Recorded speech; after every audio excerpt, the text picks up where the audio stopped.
There's been a real shake-up of the order in Formula One this year, with new aerodynamic regulations leading to radical new designs and concepts. But it's Ferrari that have come out on top, with a strong 1-2 finish in Bahrain and another double podium in Saudi Arabia. It's been a long journey for Ferrari, but they are now back at the top. So why is this the case? Let's have a look. My name's Andy, and this is Behind the Drive. The rebuild job. The Ferrari team have been a fallen giant in Formula One. The team hasn't won a world championship since the constructor's title in 2008. Since then, there have been generations of lead drivers that have come through the doors, with Fernando Alonso initially leading the fight from 2010, Sebastian Vettel joining the team from 2015, and now Charles Leclerc establishing himself as the lead driver for the team in 2019 and 2020. Alongside the driver changes, the team has also seen a sort of resolving door for team principals, with Stefano Domenicali running the team from 2008 to 2014, Marco Mattiacci running the team during the 2014 season, Maurizio Arrivabene taking on the challenge between 2015 and 2018, and now Mattia Binotto has been given the time to complete his rebuild project of the team from 2019 to today. And that's exactly what this project has been for Binotto. Of the team principals since 2014, he has had the best opportunity to build the team in advance of a significant regulation change. But alongside this, he's led the team through a turbulent period, with the power unit irregularities identified in 2019, which then meant the team took a significant step backwards for 2020, with the team's worst performance in 40 years and down on power compared to their rivals. It was at this point that the team reached their lowest, with the team finishing 6th in the constructors' standings with just 3 podium finishes in the shortened season. From that point, Binotto had a poor reputation amongst the fans of the sport, with many just assuming he was out of his depth and unable to bring the team back to its former glory. But with the new regulations and the time to rebuild his team, it looks like he succeeded in bringing Ferrari back to the front. A significant decision that Binotto has taken during his time as team principal was dropping the 4-time world champion, Sebastian Vettel. The German driver had been with the team for 5 seasons at the time of the decision, and he'd been the team leader during 2 seasons where Ferrari potentially could have won the world championship in 2018 and 2017. Arguably, the Ferrari was the quicker car in both of those seasons, but on both occasions he dropped off towards the end for various reasons. In 2019, with Leclerc joining the team and making an immediate impression, the Ferrari team under Mattia Binotto were looking to the future once again. Therefore, with Leclerc signing a long-term contract, the team also opted to replace Sebastian Vettel early in 2020, before even a competitive lap had been completed. Carlos Sainz was selected as his replacement, as the Spaniard was set to join for 2021. This decision was a hotly contested one, and even I made a video asking whether Carlos Sainz would regret moving to Ferrari, something that in hindsight was clearly a silly question. But at the time there was a real debate over whether McLaren or Ferrari would do best with these new regulations. So Binotto's Ferrari driver lineup for 2021 was a complete reboot, with younger drivers that were perhaps less proven. The team didn't have a world champion in its driver lineup for the first time since 2007, which was perhaps a sign of how far the team had fallen, but also that the team had recognised the need to look to the future to maximise their chances for 2022. And in my opinion at least, Ferrari now have the strongest driver lineup on the grid. Both Ferrari drivers showed their capability in 2021, with both achieving podium finishes as the team started to make steps towards recovery from the lows of 2020.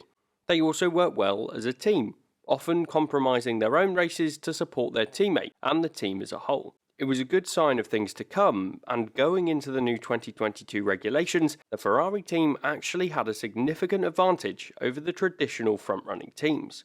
Before we take a look at the reason that Ferrari is on top this year, I want to take a moment to ask you to consider subscribing to Behind the Drive. I'm aiming to get to 50,000 subscribers by the summer break, so if you're enjoying the videos and want to support the channel, make sure you subscribe. Thanks. Ferrari's 2022 advantage. Last season, there were 2 regulations introduced to broadly level the playing field of Formula One. The first of these was the cost cap, the $145 million limit that all teams face to prevent teams overspending on car development. However, it's no secret that the top teams in Formula One will have likely spent some time developing their new cars during the latter half of 2019, after the early set of regulations were revealed. The teams will have been developing their cars freely during this time, and in the early stages of 2020 before the regulations were postponed to 2022, and the development for these regulations were frozen until January 2021. So, it was a short period of time, but there were at least 5 or 6 months where the teams were able to work on these regulations, and that is a window that you can be sure that the Ferrari team took full advantage of, whilst knowing that the financial regulations and aero testing limits were also scheduled.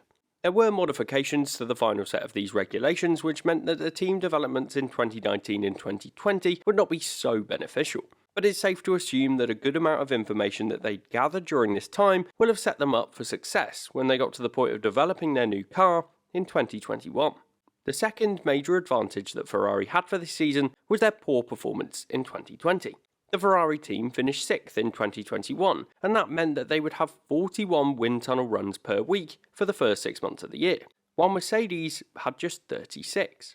While this doesn't sound like much, there were 26 weeks during this time, so Ferrari actually had 130 more wind tunnel runs than Mercedes in the first half of the year.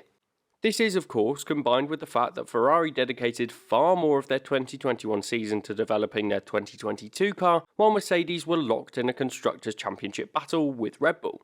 As a result, the Ferrari team had a twofold advantage, with more runs and more dedicated resources to the new project.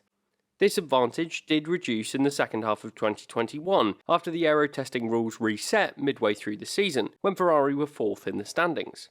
As a result, their wind tunnel testing time reduced slightly, but they did still have an advantage over the 3 teams that were ahead of them in the standings at this time. So in summary, Ferrari had a real advantage over their direct rivals. For me, an example that could prove that this was an advantage came when the Mercedes Zero sidepod concept was revealed. At the time, an Italian journalist, Giuliano De Cesa, was told by a Ferrari source that the team had considered the concept but felt there was far more potential in the larger sidepod design philosophy that they opted to build. So this implies that they might have used some of that additional time to consider many different concepts in the early stages, and this could well have put them in a better position. You have to question whether Mercedes were able to explore all of those extreme philosophies. We'll likely never know what the case really was, but it's a thought that I go back to when thinking about the Ferrari advantage. The trial run. The final reason why Ferrari is the best team this year is that they used 2021 to prepare for a title challenge. The team knew that 2021 was going to be a write-off after such a poor performance in 2020 and the minimal regulation changes year on year. So with a new driver and a majority focus on 2022, the team did identify some areas to improve, ready for this season. Let's start by looking at the pit stops. Throughout 2021, it was a common issue for Ferrari to have challenges in the stops. Carlos Sainz in particular was quite vocal about the Ferrari team's disappointing performance in the pits during the season, saying that it cost the team points. In particular, the Turkish and US Grand Prix were both races in which Carlos Sainz lost out when compared with some other teams. It was a problem that's solved with practice, and that seems to be exactly what the team have done. In the first race of 2022 in Bahrain, the majority of drivers went for a 3-stop strategy, meaning there were a total of 58 stops through the race. Of the 10 fastest stops in Bahrain, Ferrari completed 4 of them, with Sainz receiving the second and third fastest stops during that race. This is a huge leap forward for the team, and is of critical importance with the new 18-inch wheels on these new cars. Binotto said post-race that the Ferrari pit crew completed more than 1,300 pit stops before Christmas. So if that isn't showing intent to be the best team on the grid, I don't know what is. Another factor that put Ferrari in a great place for 2022 was their late power unit upgrade in the latter stages of 2021. Charles Leclerc took the engine upgrade in Russia, with Sainz getting the upgrade a race later in Turkey, and it seemed to make an immediate impact. Their competition with McLaren was fierce, and the power unit upgrade was perhaps the main factor in why Ferrari took third in the Constructors' Championship in the end. What the timing of this upgrade also showed was that Ferrari weren't going to risk an upgrade not working without testing it on track beforehand. The engines have now been frozen from a performance perspective, with the only upgrades now allowed until 2026 being reliability improvements. So the Ferrari team, which had a huge deficit in this department from 2020, were looking to improve their engine further to catch up with the others, and it seems like they've achieved this goal for 2022. The final factor in the trial run for Ferrari was the importance of having a year for the driver pairing to bed in. Particularly, Carlos Sainz was a driver that was new to the team for 2021, and in that time he was able to get familiar with the new team and the partnership with his new teammate. Often, the learning curves are rapid with teammates as drivers are exposed to their performance telemetry and data. At the end of the 2021 season, Sainz revealed that he did learn a lot from Leclerc and had to modify his driving style to adapt to the car. But certainly from an outsider perspective, and compared to some other drivers that had transferred teams for 2021, Sainz was the quickest to adapt to his surroundings and machinery. You could argue that this preparation year was less necessary for Sainz, but the fact that he and the team had it in preparation for this season has likely meant that they're in a better place as a result. So for me, the 2022 Ferrari car being the one to beat at this early stage in the season is certainly no mistake. In fact, I believe it has the potential to be a hugely successful bounce back for the team. 2020 was Ferrari's worst performance in 40 years, and 2 years on from that 1980 season, the Ferrari team did bounce back and win the World Championship once again. For me, the team's in a brilliant place to repeat history in 2022.